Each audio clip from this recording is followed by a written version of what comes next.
नमस्कार, मैं रघुनाथ प्रसाद आज चर्चा कर रहा हूं 2024 लोकसभा चुनाव के मद्देनज़र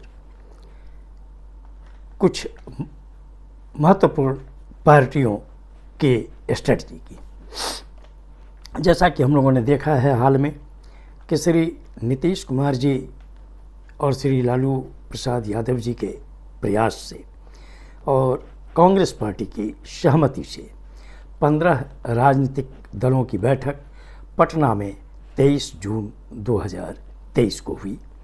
एक अच्छी शुरुआत है 2024 के लोकसभा चुनाव के मद्देनज़र। चूँकि देश अजीब स्थिति में है, अगर आपातकाल को छोड़ दिया जाए तो शायद सत्ता पक्ष और विपक्ष में इतनी बड़ी दूरी कभी भी इस देश में देश की आज़ादी के बाद नहीं रही है।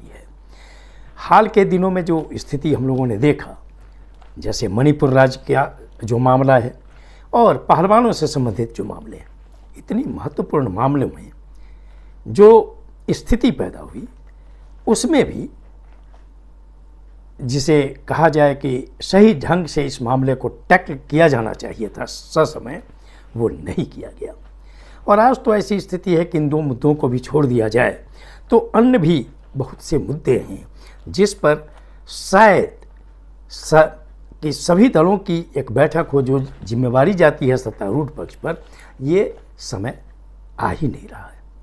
ऐसी परिस्थिति में निश्चित तौर पर जो भी नॉन बीजेपी पार्टीज हैं उन पर बहुत बड़ी जिम्मेवारी जाती है। 10 और 15 जुलाई के बीच, संभवतः 12-13 जुलाई को शिमला में पुनः एक बैठक होने जा रही है।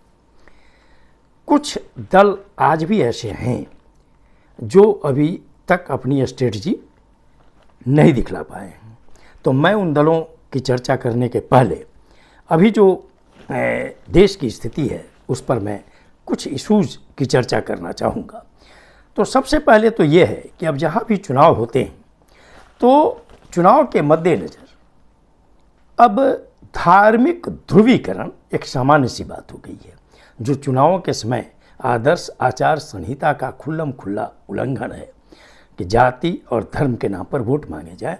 लेकिन अब तो लगता है कि धार्मिक ध्रुवीकरण भारतीय राजनीति में एक ऐसा विषय हो गया है जिस पर अब भारत के निर्वाचन आयोग के द्वारा भी कोई कड़ा स्टेप लिए जाने की स्थिति अब रह नहीं गई है। दूसरा इशू है NCERT सिलेबस में बदलाव समय समय पर होते रहे, लेकिन ऐसे महत्वपूर्ण विषयों में बदलाव हो रहे हैं जैसे केमिस्ट्री के पीरियोडिक टेबल हो, चाहे चार्ल्स डार्विन की इवोल्यूशन थ्योरी हो, महात्मा गांधी जी से संबंधित चैप्टर हों, लोकतंत्र से संबंधित चैप्टर हों। ऐसे सब विषयों में भी जो धराधर चेंजेज हो रहे हैं, इसमें आगे चलकर हमारे देश के जो भविष्य हैं छात्र, उन पर क्या असर पड़ेगा फ्यूचर में, ये भी ध्यान देने की बात है। ISRO के चेयरमैन साहब एक जगह दीक्षांत समारोह में भाषण कर रहे थे और उसमें उन्होंने कहा कि हमारे वेद में विज्ञान है, और उस विज्ञान को अरबियन ले गए और अरबियन से यूरोप को मिला और यूरोप ने इसके विज्ञान के रूप में उन्होंने काम किया। क्या पूरी दुनिया को आप समझाने की स्थिति में हैं? यह न केवल सोचने की बात है कि अगर यही चीज़ थी कि वेद में इतने विज्ञान थे तो विभिन्न तरह के इन्वेंशन करने की स्थिति अपने देश में हुई होती। अपने देश में भी बड़े बड़े वैज्ञानिक हुए, लेकिन ये कहना कि वेद में विज्ञान है और ये अरबियन ले गए, फिर यूरोप वाले इसे ले गए और इसका उपयोग करने लगे, या किसी भी तरह से समझ में आने की बात नहीं। एक तरफ रेप पीड़िता के एक मामले में गुजरात हाई कोर्ट के एक ऑनरेबल जस्टिस साहब ने मनुस्मृति के विधान की चर्चा करनी शुरू कर दी क्या मनुस्मृति से हमारे देश का कानून चलेगा? रेप पीड़िता को उससे गुजरना पड़ेगा। इलाहाबाद हाई कोर्ट के लखनऊ खंडपीठ के एक ऑनरेबल जस्टिस साहब ने एक रेप पीड़िता के मामले में लखनऊ यूनिवर्सिटी के ज्योतिष विभाग को आदेश दे दिया कि वे देखें कि लड़की मांगलिक है अथवा नहीं।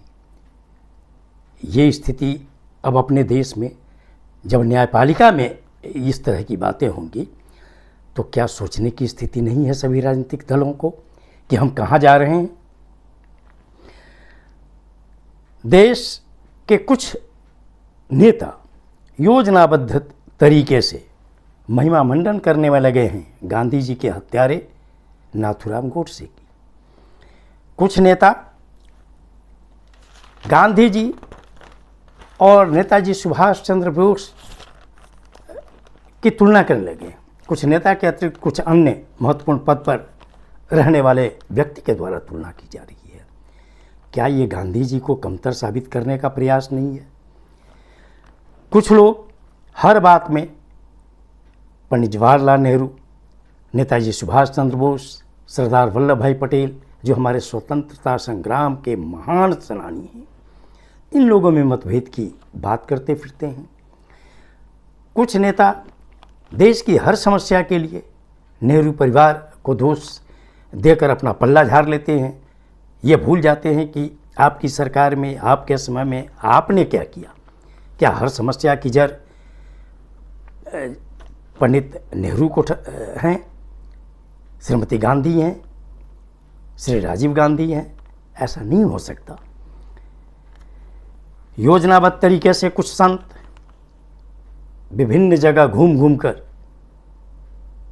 हिंदू राष्ट्र की बात करते हैं, हिंदुत्व की बात करते हैं, वे चमत्कार दिखलाने की बात करते हैं। क्या हम लोग अब उस दिशा में बढ़ें? हमारा संविधान कहता है कि हमें विज्ञान की ओर बढ़ना है, तो क्या हम अंधविश्वास की ओर बढ़ रहे हैं?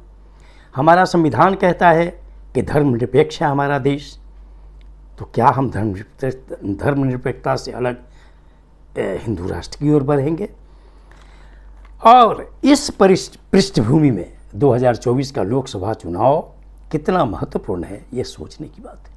अब मैं चर्चा करना चाहूँगा और अनुरोध भी कि डॉक्टर B.R. अम्बेडकर साहब और मान्यवर कांसी राम जी के विचारों से जुड़ी हुई पार्टी बहुजन समाज पार्टी, जिसकी सुप्रीमो हैं सुश्री मायावती जी, उन पर बहुत बड़ा दायित्व है देश के हित में कि वो अपनी स्ट्रेटजी को स्पष्ट करें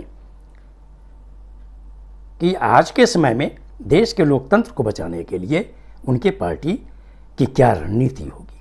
मैं चर्चा करना चाहूँगा उड़ीसा के माननीय मुख्यमंत्री श्री नवीन पटनायक जी की, जो वारिस हैं श्री बीजू पटनायक जैसे बड़े नेता की। उन पर जिम्मेवारी है कि देश में लोकतंत्र कैसे सुरक्षित रहे, हमारा संविधान कैसे सुरक्षित रहे, धर्मनिरपेक्षता कैसे सुरक्षित रहे। जरूरत है भारतीय राष्ट्र समिति के नेता माननीय मुख्यमंत्री तेलंगाना श्री चंद्रशेखर राव जी को कि आपको अपनी नीति स्पष्ट करनी होगी। आवश्यकता है भाई राजशेखर रेड्डी साहब के सुपुत्र जो मुख्यमंत्री हैं माननीय श्री जगन मोहन रेड्डी, आपको भी अपनी स्थिति स्पष्ट करनी चाहिए।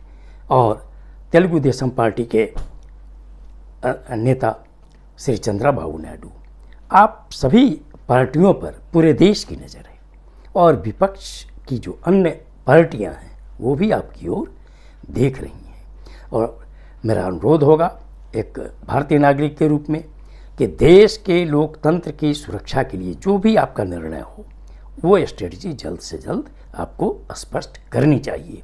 देश सबसे बड़ा है, देश का लोकतंत्र सबसे बड़ा है। ये वीडियो आपको अच्छा लगा हो तो निश्चित तौर पर लाइक करें, शेयर करें। अब तक मेरे चैनल को आपने सब्सक्राइब नहीं किया तो सब्सक्राइब करें, बेल आइकन को बस टच करें ताकि मेरे हर आने वाले वीडियो का नोटिफिकेशन आपको तुरंत मिल जाए। आप सभी लोगों के लिए शुभकामनाएं। धन्यवाद। जय